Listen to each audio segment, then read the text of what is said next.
it sees an evolution into being more carefully made and refined.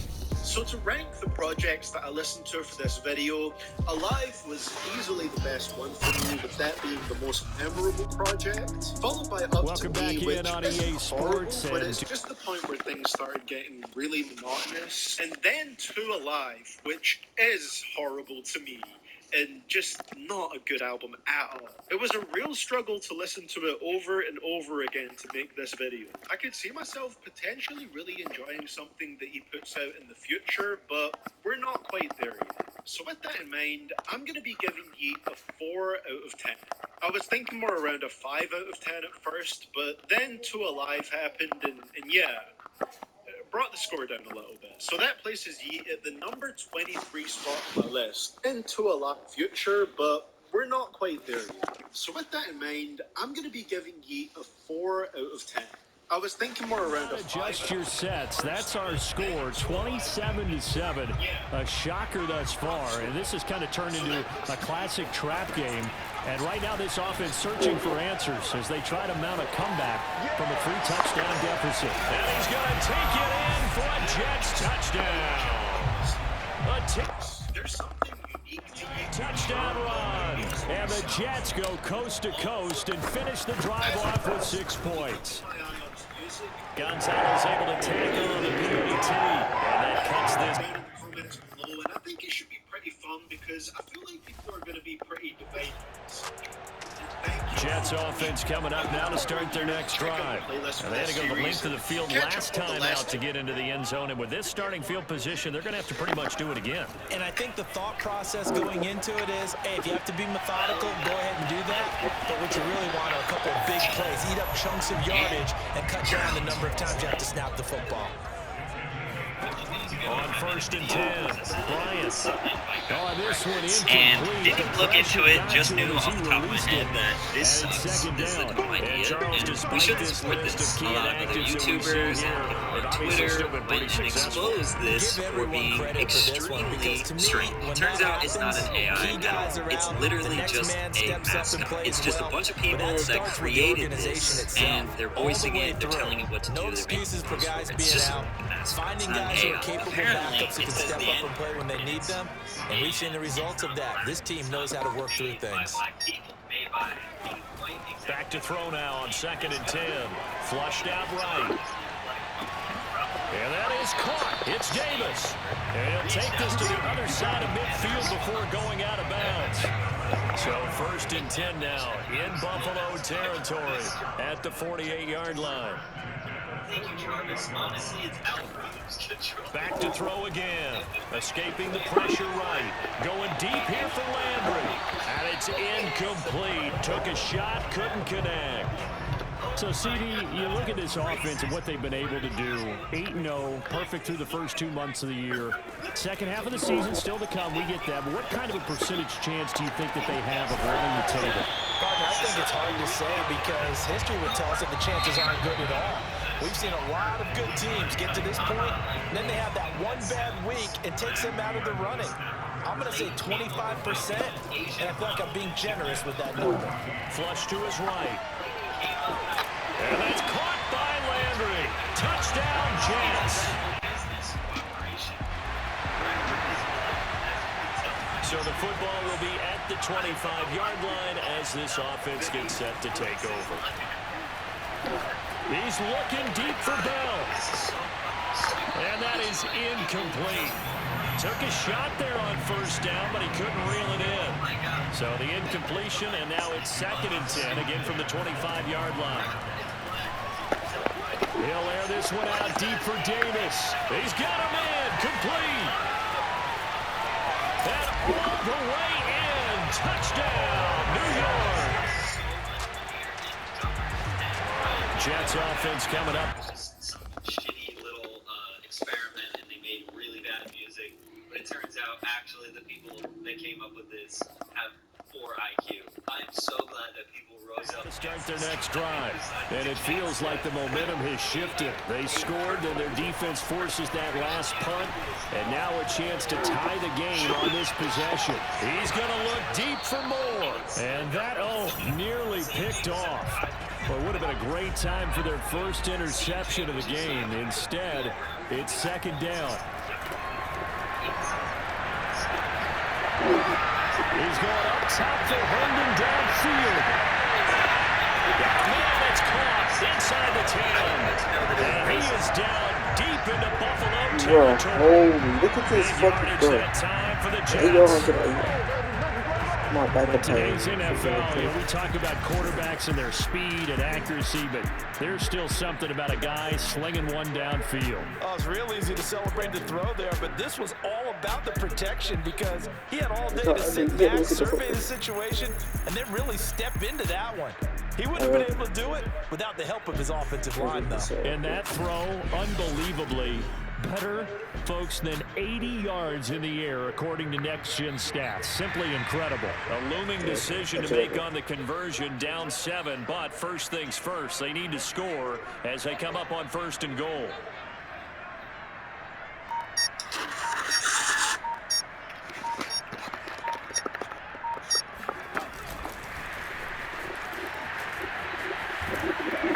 And it's a touchdown for the Jets. Corey Davis, his second touchdown. Right now, we're all even. It's a tie game as we drop you back in and the offense gets set to take over.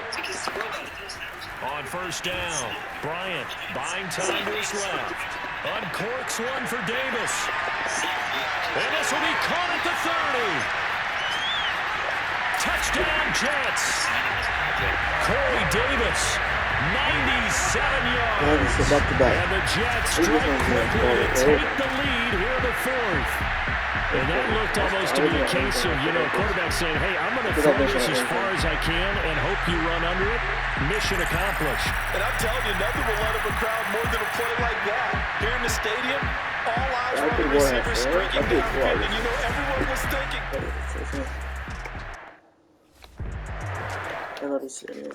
But it was a 97 yard. Take 2 was like 104 yards because I was going. Yeah. Without asking for questions. Jets offense coming up now to start their next drive. And following that long touchdown pass, a one-play drive last time, see if the defense, they're ready. They don't want that to happen again. And you would have thought they would have been ready the last time. I mean, that's what you work on all the time. Make sure that no one gets behind you. That's the cardinal sin of defense, not giving up the long pass. They did. Let's see how they adjust. He'll try again with the arm here on 2nd down. To the right side, and he's got more complete. And he's going to get this one across the 30-yard line. And quickly, they get to the line. Throwing on 1st down. Bryant, again, he finds more. 7 yards, the pickup there.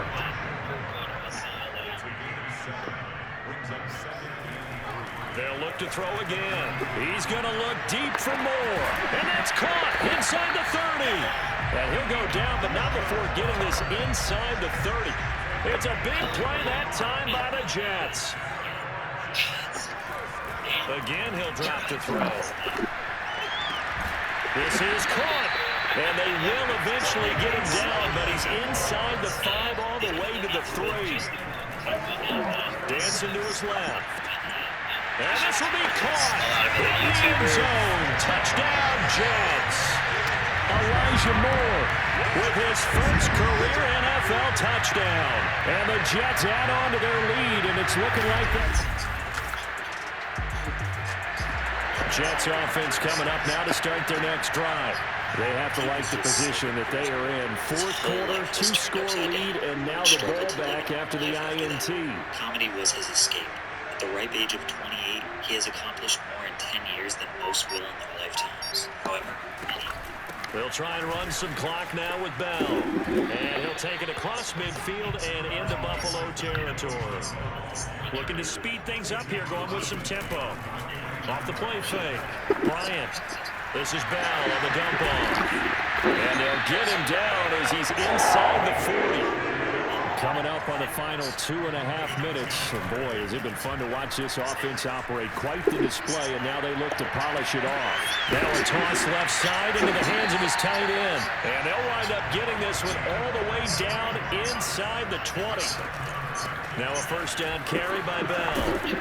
And he's able to get this inside the 10 now to the 9. 109 yards rushing for him now as he has been tremendous all day long. So it's Jets football as we get you reset here.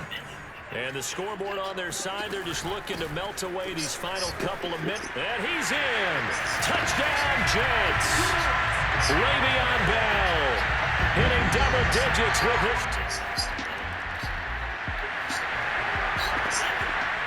Both offenses have been clicking in this one. A lot of points on the board. We'll see if that trend continues. Steps away to his left. That's pulled in. The veteran Carter Landry. Touchdown. Carter Landry. He was just 7-4 when he had to deal with the trauma of losing his father. As sad as it is, it's probably the reason why kids didn't get that. First down, and they're going to throw with Allen. Looking for Beasley, got him on the slant. And they're well past midfield, just a yard or two shy of the 40. Now the Bills will use the second of their timeouts as they'll stop it with 27 seconds showing on the clock. Back-to-back good plays have them on the move on first down. Here's Allen to throw it. Works right side into the hands of the tight end, Knox. The Bills are going to go ahead and use their final timeout as the clock will stop with an even 20 seconds left to go. Allen now on first down, letting one go deep for the end zone. Oh, he dropped it. And that's pretty indicative of the way this one's gone. So after the incompletion on first, now 2nd and 10. Allen to throw once more. He's going to go up top for the end zone. And this is caught. Well, they get one back, picking up the late touchdown.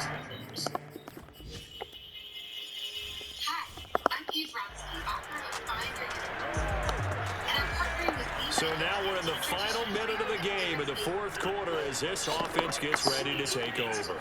Awesome. Yeah, at such a young age. So Pete Davidson's changed his life. I bet all of you listeners.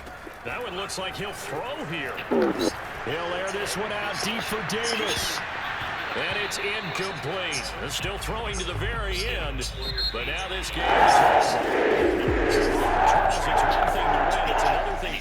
Take your hobby to the next level or learn how to form powerful habits that will help you in your personal life. One of the classes I found interesting and useful was Film Lighting Made Simple by Dan Liu, an Emmy award-winning filmmaker. You know, filming myself at this seat is what I do for a living, so...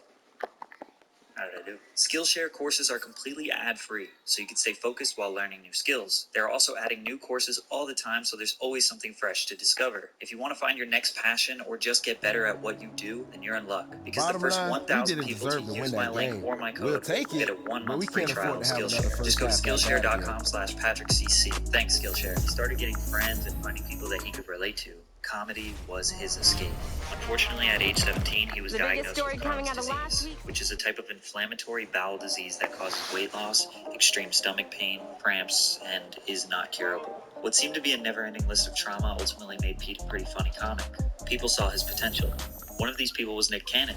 Nick became Pete's manager of some sorts and got him opportunities to perform at clubs in front of larger, more engaged audiences. He moved to Brooklyn Heights, went to St. Francis College, but spent all of his time working on comedy. Very quickly, his agent got him a consistent TV role on MTV's Guy Code in late 2012. He decided to drop out of school and dedicate all of his time to this show to see if it will amount to anything. Guy Code Season 3 premiered January 15th, 2013. It was an MTV show where celebrities and comedians would tell stories about the unwritten code of conduct between straight men. Episode 3 would be Pete's television debut in a horrifying purple V-neck. Buddy is dressed for a Chris Angel live show. He was a regular on Guy Code for Seasons 3 and 4. As cringe as the show is, it really helped the comedy scene a lot. Tons of now famous comedians got their first exposure through this show. He had a few other MTV appearances on Velocity and Brooklyn Nine-Nine, as well as becoming a regular on Nick Cannon's Wild 'N Out for Seasons 5 and 6. 2013 was a huge year for him considering he was only 19, fresh out of college and on like 4 different TV shows. Constantly being surrounded by celebrities and comedians, Pete met Amy Schumer and they hit it off. Amy Schumer was absolutely exploding in her career at the time. She offered him a small role in her film Trainwreck that was in production. Bill Hader, co-star of Trainwreck and regular on Saturday Night Live, saw the potential of Pete. He put in the good word at SNL so Pete could audition for the show.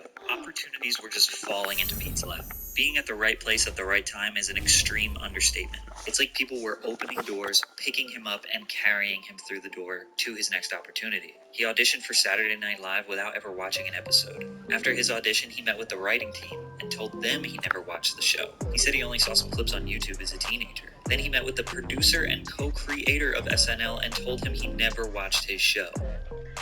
I got a call again to meet with the writers. They might want to make you a writer. Yeah. And I never saw SNL before. I still, to this point.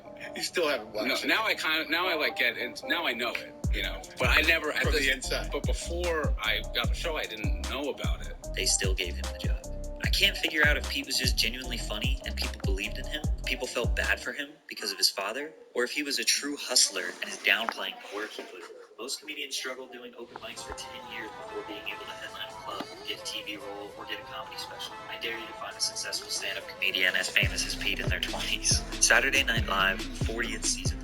At age 20, Pete Davidson was the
Take a look at the world like it's all a pistol program niggas that couldn't live right.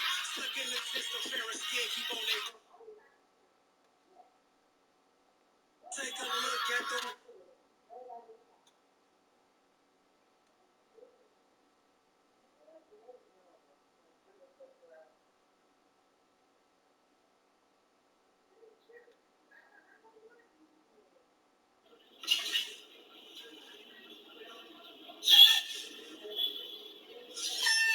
So you're walking in your neighborhood and 2 niggers decide to approach you. What do?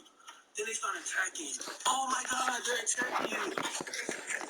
Start twerking, nigga. Twerk, nigga. Put that ass back. Nigga, don't be scared, nigga. You can't beat up a nigga while he twerking. Give y'all How you that gonna fight a nigga typical while he Iron twerking, speech nigga? right here. You know what I'm saying? He got the win last week, and that's all that matters. Where you think he got his hips from? Nigga, he a real street nigga. This WD-40 niggas, he gonna rust out that motherfucker. At the end of the day, nobody see it. There's no cameras. It's between you and God. The cameras don't know. At the end of the day, you made a mistake. Back now on EA Sports. If you're just joining us, you've missed play, and you're not going to want to leave. A wild ball game to this point. You think about some of the crazy games in the NFL recently. Last week, we had the 20-point deficit erased. This week, 41-41 as we get started here in the overtime session.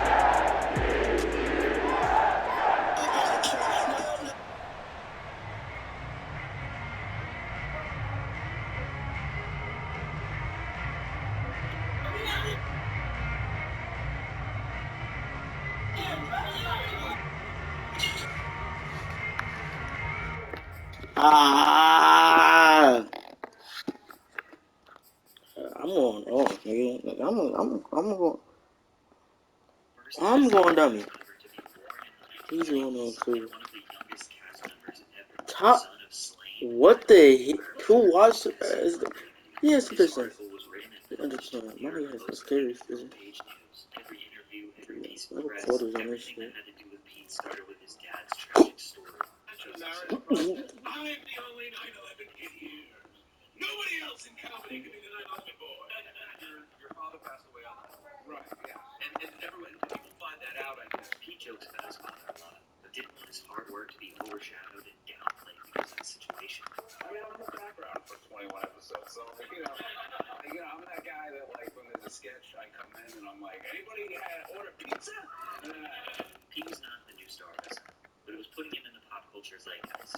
He was dating Carly Aquilina, who was the new star of MTV's Girl Code. She would be the first of Pete's long history of dating famous women. So from the 17 now, here's a 1st and 10. Throwing to start the drive. Bryant. And he's got the hook up to Landry. And he'll be taken down, but not before they work it across midfield.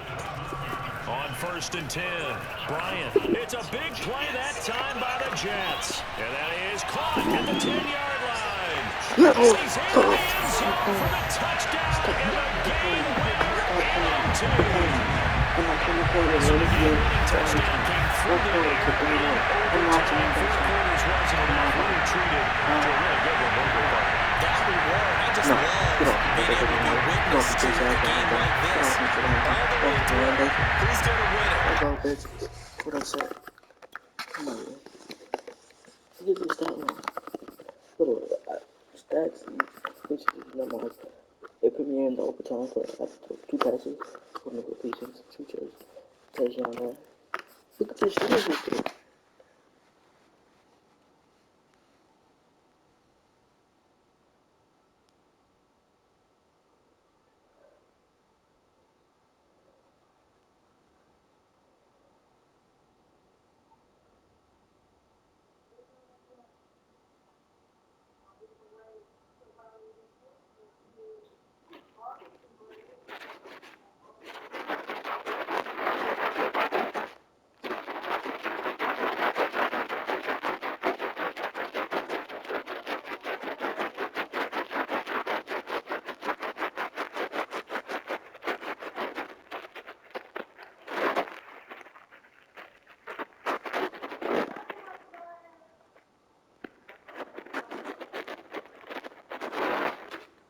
I was trying to say about it. Look at these stats. 2 watch that pass and like, I didn't even know the issue. Look at me on top dude. And quarter, so we can get the back. You know what? I got 2 passes and both of them got a touchdown for the game winner. Yeah, just check out the video. Look at Corey Davis. The touchdown got 2 scores already. That's good to score already. Yes, he's don't you want off them? Just not. Look at Pokemon off. Look at him. Like the rookies are running more on touchdown. Everybody is doing like shit.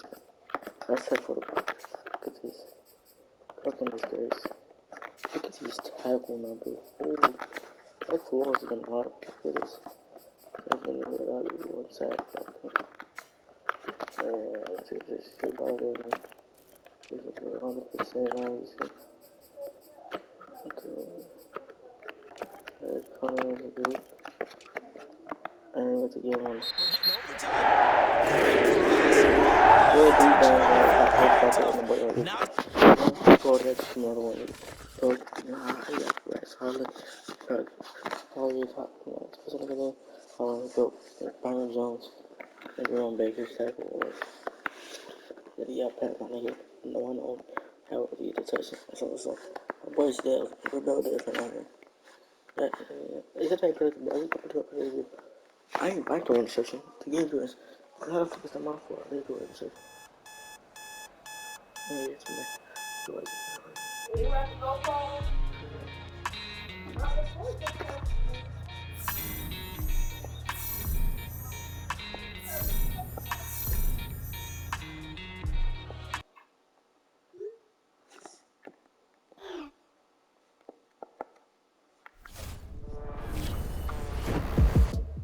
right, it's time for Hidden Gems, this segment where we ask our audience to spotlight the people that simply do not get enough credit for the impact that they're making on the NFL. And for this week's episode, one of my favorite listeners, Trey, my guy, suggested we highlight Manny Kahue and Alexandra Bishop. That's right, the offensive and defensive coordinators for the New York Jets. And now I know it's probably a bit of a curveball for some people because the suggestions we usually get, of course, are players, but that's a pair of coaches that absolutely fit this segment. I mean, think about it. How many other teams can you name that have winning records this season with first-year coordinators on both sides of the ball? Right, exactly. They don't exist. That's why Manny and Alex are the hidden gems for this week. So check them out. And by the way, great call, Trey. All right, so moving right along, let's get into something that came across my radar just before the show, and now it's becoming a thing on social. Hey, Carter. Hey, it's my kid, baby. Send me. Yeah, if you get Corey Davis in the call. Yeah, what's you gotta be about the season. No, there's somebody with it. Yeah, that's alright, that's there's number one. There's on the magnet. You know? You can actually everyone. Maybe Pete is new. You know, like he's up there as well.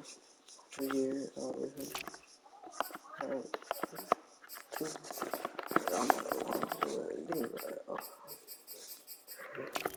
Good player here. Yeah, big cute. Most of these other 48 on the tackle, though. Here's for me. I'm going to put a top 3. ETN. And I'll make that. What the world are you using? Hopefully stop to me. You have to be. I'm gonna write. My boy, my friend, I'm so tall. I want to win it hard. Actually, top 3. Ooh, we're going to go out. It's not very NFL anymore. It's probably nice. It's short. So hopefully she's been on the right now.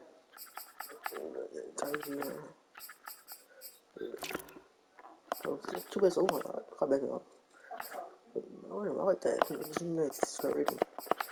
I like that's the obviously. I think the one. Your deal line is fucking. I don't want to make it right from my. I don't think lines are fucking like that, Cody. Top 3 DB and 5. And the bro. And number 10, help. Let's figure out if we're all DB. Hold on, us. Yeah, pretty much every over the fun.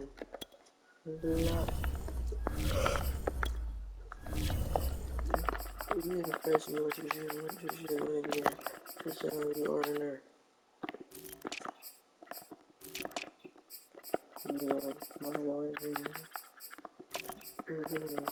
Maybe it isn't if it's good. That's just easy in there. My boy is close. And we don't lose. No.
I'm sorry, Corey. I'm sorry, guys. You get 2 touchdowns, Corey. I get 2 touchdowns.